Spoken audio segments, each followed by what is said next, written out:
Hello, everyone, and welcome back into Steelheads Weekly. A new season and a new team in some ways. The Brampton Steelheads are here officially. I am joined by Mark Freitas. Mark, how are you doing this week? We're back. It's a new season.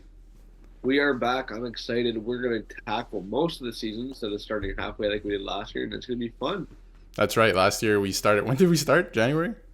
January. Yeah, so it was we missed half a season, but we're here this year to start the year, and obviously lots of changes. Mark, I mean, the Mississauga Steelheads ceased to exist in some ways. You know, the jerseys are still the same. We're gonna dive into everything: the arena, the jerseys, ownership, the new mascot. There's a new mascot. We're gonna dive into everything, Yeah. but.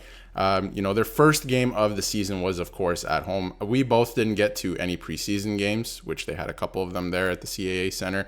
Our first look at the CAA Center and the new logo was at the charity game, the Marner and Domi game, just a couple weeks ago, which was fun. I don't know. What did you think of that one? First of all, we could talk about that. The charity game. I thought the charity game was fun. They had a couple of Steelheads and former Steelheads there. That's true. Yes. At the time, I guess there was a Steelhead, but a former Steel. I thought it was a good event. Being in that arena brought back some memories of being a kid or teenager. Watching the battalion back in the day when Mississauga would go down or Mississauga would be out of town, I'd head down to Brampton. The arena still looks the same. Yes.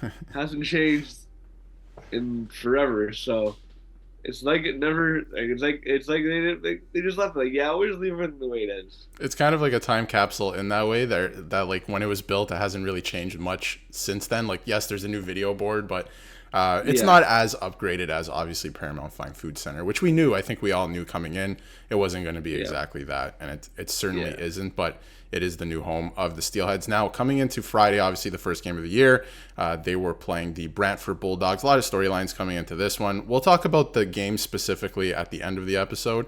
Obviously, Leanders being a Bulldog now, that was pretty interesting as well. But in terms of first impressions, this is the first game in Brampton. They have a new campaign called United in Blue where they're trying to keep their ties to Mississauga, which I think is really good because, majority of the fan base is in Mississauga. There are some people that said, they are coming back out, that they live in Brampton. They are coming back out now to watch games because Brampton has a team again, which is great. Nice to Yeah. see that too. But it does go both ways too. Talk to a lot of season ticket holders who are no longer season ticket holders, right? So there's a lot going on. But just for you, Mark, and I'll get into my thoughts in a little bit too.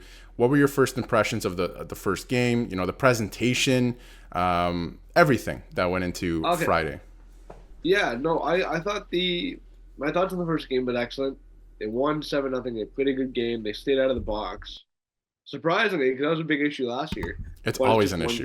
game. Exactly. And it's just one game. I thought the presentation for the players was interesting, They to have say the pyro least. now. They And had pyro. They never seen the upgraded. pyro. Yes. They upgraded. I thought it was interesting. I thought they all did the people behind the scenes did a good job. Um, yeah, and then they have a new mascot named Rosie. Yep. Uh, so that's nice. It's kind of like the old Ice Dog days where they used to have Blue and Baby Blue, and I'm like, it's so funny. So it's interesting. I'll just say that, but I thought they did well Yeah, a for their couple first over. a couple changes, and it was the Yeah, first game. I'm sure things are going to get easier as we go along. I hope that they keep Saga still, like they said, yeah, keeping ties to Mississauga. I hope they keep both mascots. That'd be nice. I don't think you should erase any of the Mississauga history, which the shirt you're wearing as well says established Brampton. 2024. Yeah, Brampton, which I think is a little weird if you're keeping ties to yeah, Mississauga, just because you moved 10 minutes up the road and you didn't change the name of the team. Thought that was a little weird. Um, yes, but overall, like you said, the presentation was pretty good. Obviously, the arena isn't as upgraded as Paramount Fine Food Center, so you're not going to have any type of light show or anything like that. But the vibe was certainly different coming to the rink. Personally, for me, it was a little weird. But as I sat there and the game went on, I was like, I had like a feeling of gratefulness where I was like, at least the team is here still. Like, thank you to the yes, owners for keeping the team only 10 minutes away because they could have moved it somewhere significantly farther. So that was kind of the mood coming in. I was kind of maybe disgruntled coming to the rink where I was like, oh, this is different. I don't like this. But as the game went on, I was like, you know what? They're only 10 minutes away. I'm here right now. This is still junior hockey. The crowd was pretty good, like in terms Yeah. of numbers and electricity in the building. Obviously, they were winning. It was a good game. There was a couple fights, but the crowd was on. The horseshoe pattern of the building, I think, kind of will make it look look more full, and then as well sound better, right? Like it's Yeah. a better vibe. Go ahead. Yeah. Yeah, no, I think that's what, that's what they want. They want to make it look as full as possible.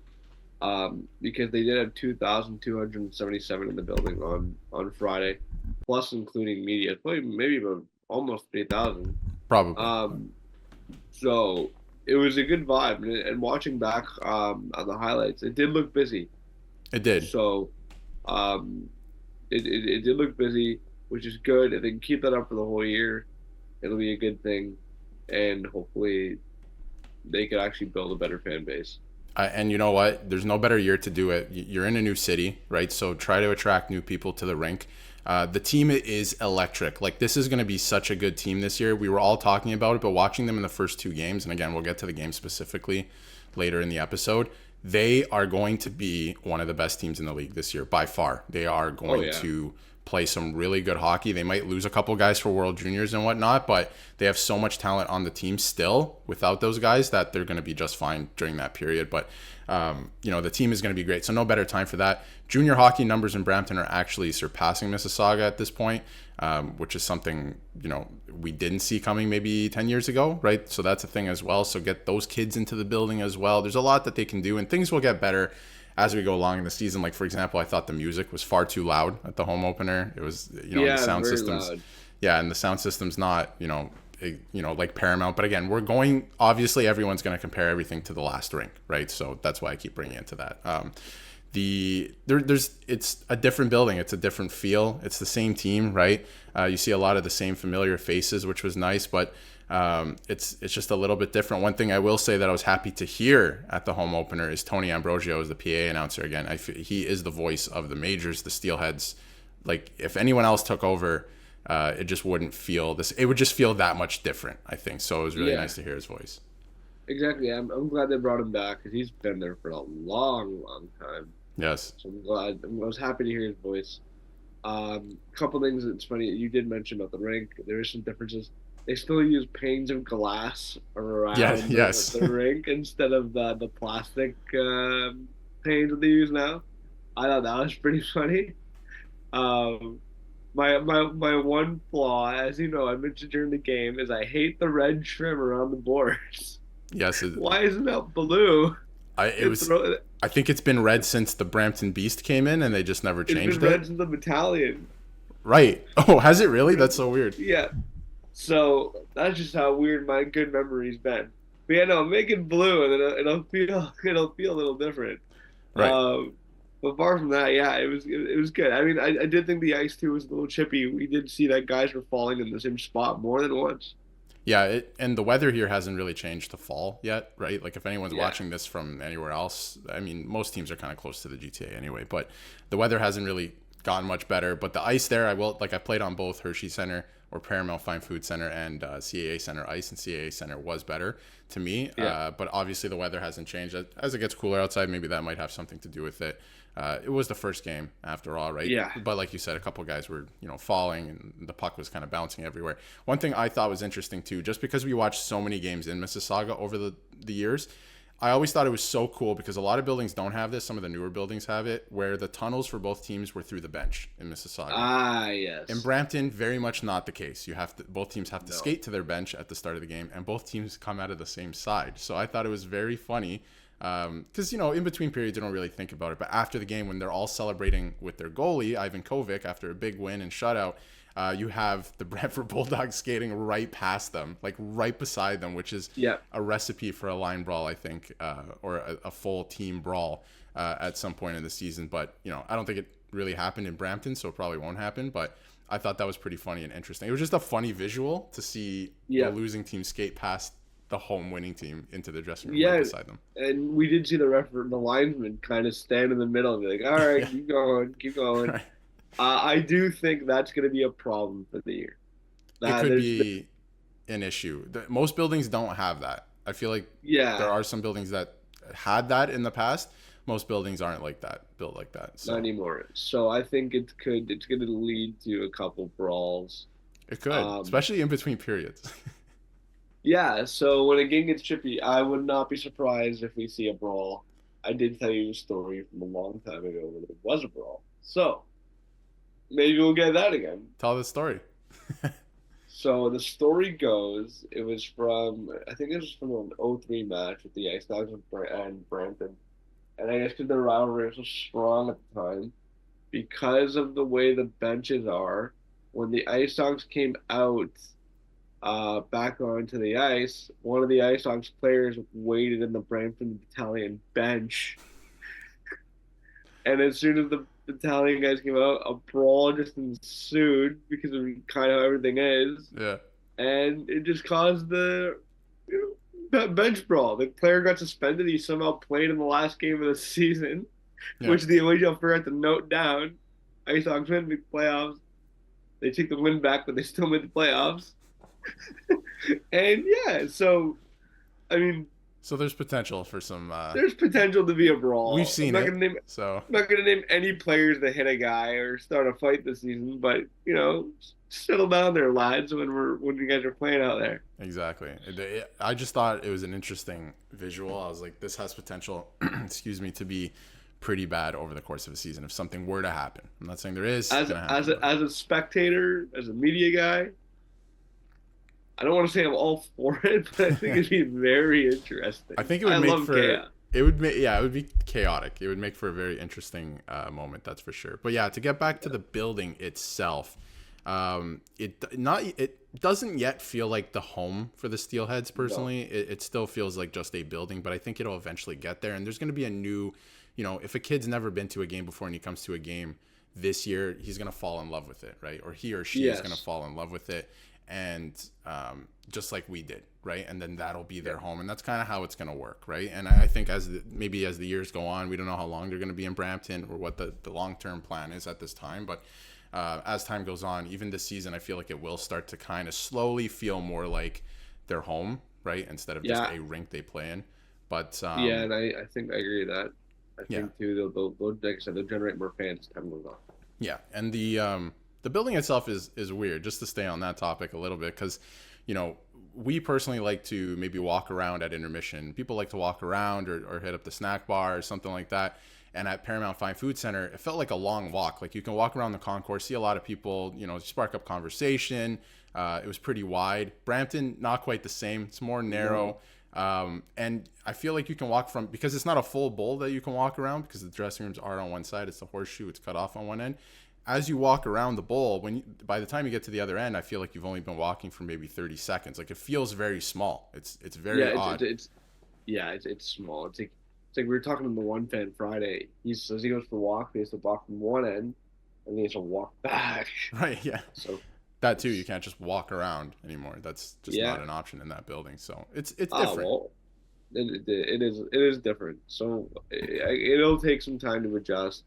One thing we forgot to touch on here, they also brought back they brought with them their banners, which is nice. I was really happy to see that. Yeah, because that was a question mark a lot of people had in their minds, and we didn't see it at that charity game we went to, and the banners were there for the home opener. So I was really happy to see that, because it's part of their history, right? This is not a new team or a new franchise or anything. They're moving 10 minutes up the road.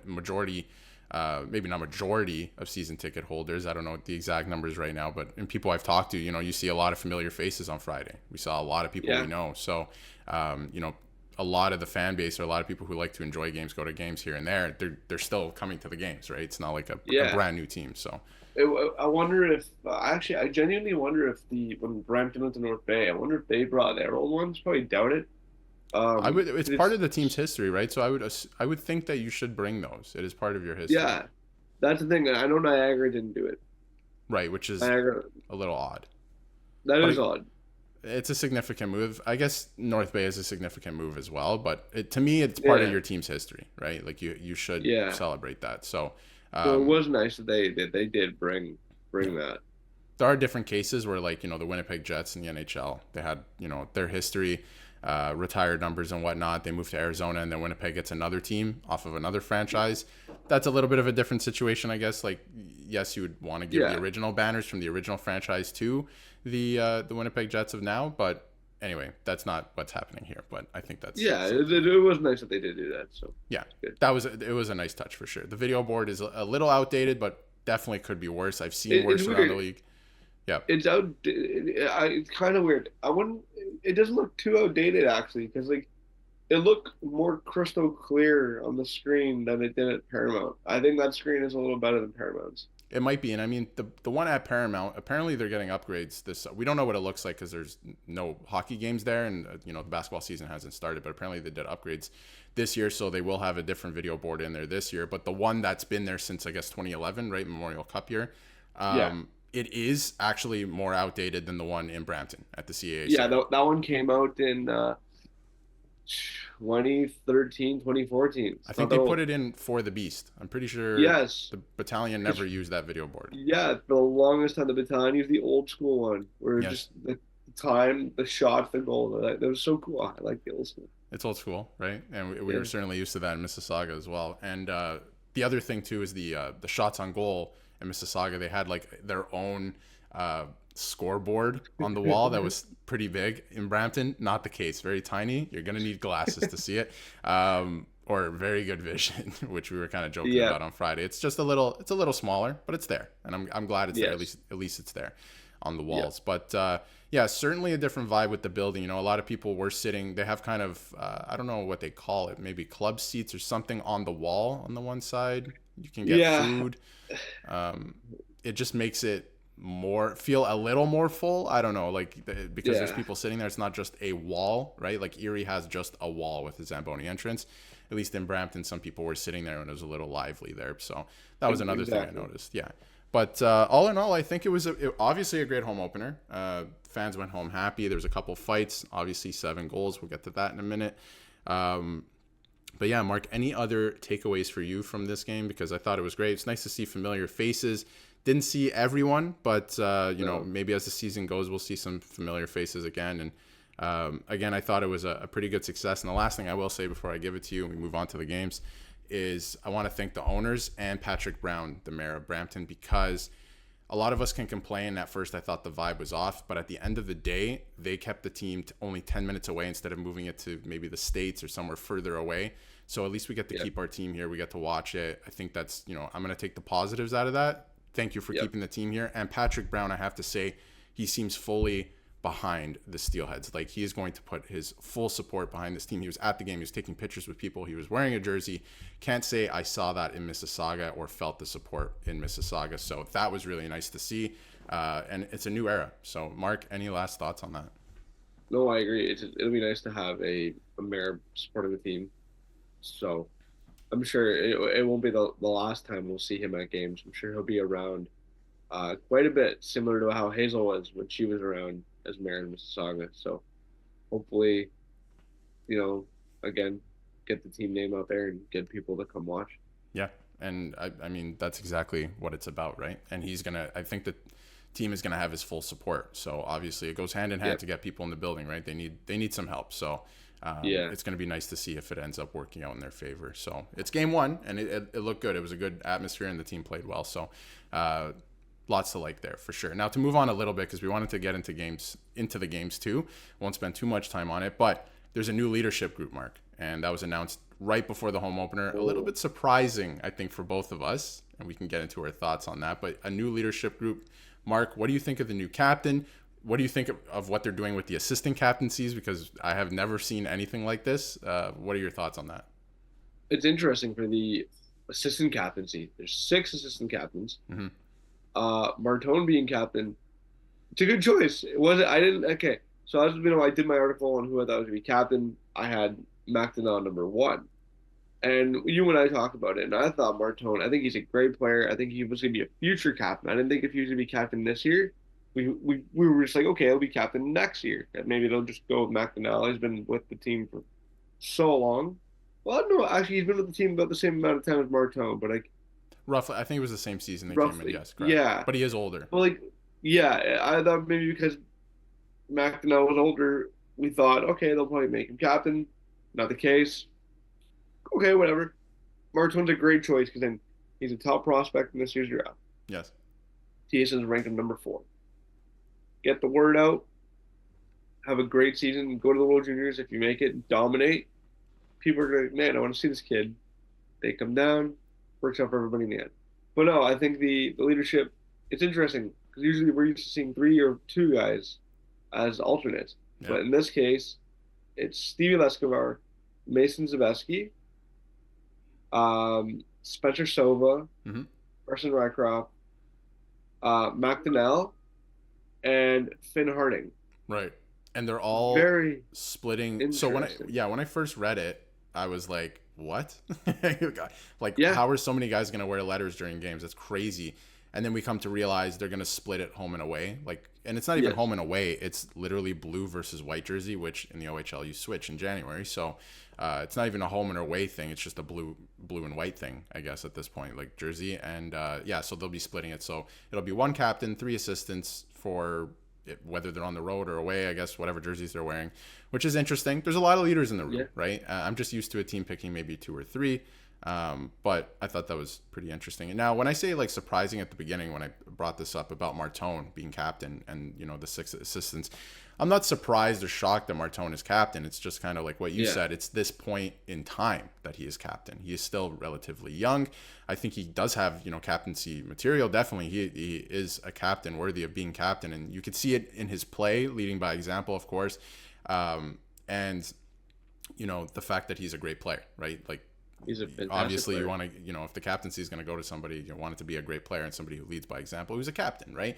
Now, I wasn't surprised about that. I thought, for sure, like we were talking about, maybe an older guy because of JR being the coach, James Richmond, his track record giving the captaincy, especially the last couple of years, to OAs or older players. So I thought in my mind, we're going to keep the same trajectory. And, Martone will get it at some point, maybe next year if he returns to the OHL or something like that. But for this year, it probably would be Mac Donnell or maybe Stevie Lescovar. That's what I was thinking. Older guys with experience who lead by example again. But no, it went to Martone. He, for my money, it's he's a flashy player, right? He's a very fun player to watch for the kids. He's the captain. It's going to be a nice jersey to buy if people want to buy with the C, Martone. He's the best player on the team, or one of the best players at this point, right? Because they did acquire somebody this summer who we'll get to. I was kind of surprised when I read it at first, but I was like, what, makes sense. I think it's a good choice. They're going a little bit younger this time, and I think that's okay in my eyes. That's definitely okay. I agree. And it's funny you mentioned it. I do find that he connects very well with the fans, especially the young kids. The way he scores, he's so energetic when he scores. I like his celebrations he does. So you could tell like he likes to get involved. Or the crowd engaged when he does score because he gets them like hyped up. So I guess it's something good you also want in a captain. It's like, you have like a little kid like who's a Steelheads fan, like why did Martone? It's like he gets the crowd engaged, scoring goals. He's a damn good player. So when we were growing up, I think a lot of people liked I certainly did Ovechkin because of how much he loved scoring goals. You could see how much he loved scoring goals, and his celebrations were insane, like the energy coming off of it. And I'm glad you brought that up because Martone is the same way. He loves to score goals, and not only score goals, he loves when his team scores goals. Like, he freaks out in celebrations. He loves scoring. And, his first goal of the season when he scored on Friday night, he is facing the north side of the building. He turned all the way around, skated to the boards on one knee in front of people yelling, jumps into the boards. Like, it's fun. It's a fun thing. It is. I love how you brought up, for the kids, if they're right there against the boards or something and he's doing stuff like that. That he's a good leader. He's a great player. I'm glad that he got the captaincy. Had the opportunity to meet him, a couple of years ago and do some media stuff with him. Great guy. So, and he was, obviously younger then. He's matured into the captain of the Brampton Steelheads. Almost did something there, Mark. Almost called them something else, Mississauga. But try to do that when writing articles. That's right. Gonna have to get used to that. But he is the captain of the Brampton Steelheads, and we have our leadership group. Now, during the summer, lots of changes. We'll get into the games now. Leenders was traded. They obviously traded for a 52 goal scorer, which we'll get into as well. The first game of the year, we'll get back into it. What did you think of the first game? I thought, Brantford is, I think, supposed to be a pretty decent team this year. I should also mention the Steelheads are leading the Eastern Conference at this point in time, but they are tied with 4 points with a couple other teams. And it's still very early, 2 games into the Oh, year. there, yeah. But they looked great. And Saturday, They too, did. they looked fantastic. But Friday, what did you see Friday? Friday, I saw a team that looked different than teams in the past for an opening night team. I thought they had energy from start to finish. They didn't slack off in the second period like I've seen for years. That was nice. They kept putting the pressure on. They kept everything going. They were hitting, they were fighting, they were scoring. They were standing up for each other. They were getting, like I said, they got the crowd engaged off a couple fights. Yep. Um, at first, when I saw leaders in net for Brantford, I thought it was going to be all right. It'll be a tight game, maybe 2-3-1 ish game. No, once they got that first one past leaders, floodgates just opened up. They were scoring, passing. They did well on the power play, as far as I can remember. Yes. Martone had 1 goal, three assists, 4 points. So he had a fantastic opening night. The new acquisitions scored. That's something that you'd want. Um, and yeah, everyone else just contributing. Ivan Kovic played lights out, so it Mm-hmm. was a good start to the season. Definitely. I mean, you start the season with a shutout, 2 fights. Actually, there might have been 3 fights. I think it was 2. Their Yeah, power play was clicking, like you said. The one thing you brought up that I love that you brought up is I thought they had, and people might laugh at this because it's game 1 of the season, killer instinct. Like they yeah, always slack at some point during the game in the last couple of years. And the team we saw Friday, and I will even argue on Saturday as well, because I watched some of the game on Saturday, killer instinct, foot on the gas. Actually, not so much Saturday. There was more of the slacking thing. But on Friday, foot on the gas the entire time. The entire time. And they obviously 7-0. There was fights, standing up for each other. There was a couple big hits. And they just kept pouring it on. Like if you looked at the shots on goal, it didn't even tell the story of the game. They should have had more. They had pressure the entire game. They were getting so many opportunities because they were working for it. So it was something really nice to see to start the year, because obviously they're going to play weaker teams during the year as well, and they're probably going to capitalize on that. But they are going to be a really good team this year. They still have draft picks that they got for Ryerson Leanders to spend at the trade deadline. They can go out and get another big player like Raycroft as well, right? That they just got yeah. from Kitchener, I believe. Did they trade Kitchener, from yeah, Kitchener Rangers? Yes. yeah, So you get a 52 goal scorer. You can still go out and get maybe a defensive weapon if you want, another offensive weapon at the trade deadline. So it's going to be an exciting year just based off that from the first game. Now Saturday, they went up 2-0. And of course, their big guns came to play again. And it was nice to see McGregor Richmond get the first goal as well. Actually, it was a good, hard-working play. Got that. But as the game went on, they kind of let Erie. They gave up the lead. They let Erie crawl back into the game. Not so much foot on the gas. But they yeah. ended up, again, I talk about the killer instinct. They did turn it on, and they ended up winning 5-2. And they turned it on in the third period with a couple hard-working goals. They worked for it. They were in on the forecheck, and they looked pretty good. So good start to the year for sure. For sure. And that's all they need to do is keep it going, and good things will come for them this season. As long as they keep it up and they don't. I mean, obviously there'll be games where they'll kind of slack off a bit, but it's a long season, so start off strong, get to the month of October, and then you can kind of just go in through there. Exactly. So, and we're, approaching October here. Their next game will be in October Yes. as we preview Pull up that. right London now. Knights making a very early visit to Brampton, or the GTA, I should say, this I year. know. Disappointed. So Which is early. unfortunate, because if you're a Leafs fan, you will not get to see Easton Cowan this year in Brampton. Most likely. I don't think he's going to get sent back by that point, at least. But Well, at the time of this recording, we'll find out later today. that's right. They're The they're Maple going to Leafs do more cuts. will be doing more cuts. So we might actually end up seeing Easton Cowan. I would say that would be unlikely, personally, but we'll certainly see. But yeah, the London Knights usually do not come this early to the GTA. But anything else, Mark, that is top of mind for you before we wrap it up here? I thought it was a very successful first game. There were some things, again, I reiterated at the start of the episode that I didn't like. There were things that I did like. I feel like my mood changed as the game went on, and I was feeling more grateful for having the team around. Again, things are different. It's going to be a learning curve for everybody, I think. But I'm glad that the team is still here. We get to watch them. They're still very close to home. And they're an exciting team, right? And it's only going to get better. For them to start the season this strong, they're only going to get better, and they can go out and get another weapon. So any last remarks? No, you nailed it on the head. I think everything it will take, as you said, everything will take time to get used to, but it's going to be a fun season. Um, again, to finish off like their schedule, they have 3 games this week. It's Barrie, London, and Niagara. So 2 on the road, 1 at home. Should be a fun weekend for the team. And as well as another weapon to acquire, I would love to get more into that as our show goes on for this season because we spoke about it Friday. I have a great marketing strategy for the team if all goes well. So I want Mark, to get into that next time. Mark, we'll tease that for next episode. Mark has a marketing strategy we were discussing on Friday that involves making a move. So we'll save that for next episode. We'll get into that then. But like you brought up, next week, 3 games over the course of 4 days.